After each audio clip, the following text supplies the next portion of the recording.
The president's efforts to comfort the nation tonight striking for what he didn't say. Answer hate with love, answer cruelty with kindness. President Trump, in a nearly 7-minute statement, not once mentioning the word guns. Instead, again signaling his focus is on the mental health of shooters, not the weapons they use. To every parent, teacher, and child who is hurting so badly,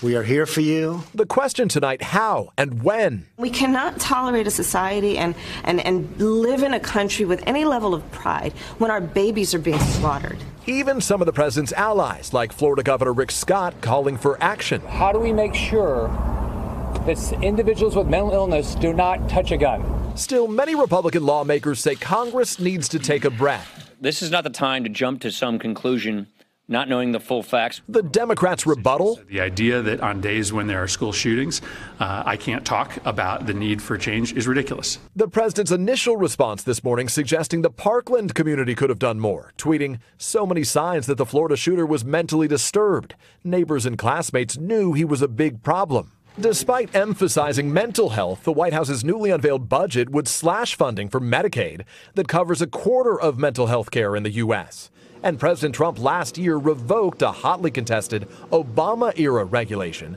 that would have made it harder for some people with mental illness to buy guns. Tonight, as for President Trump's planned visit to Parkland in the coming days, he'll meet with victims' families and local officials. The president was already scheduled to go to his Mar-a-Lago estate this weekend, just 40 miles from where the shooting took place.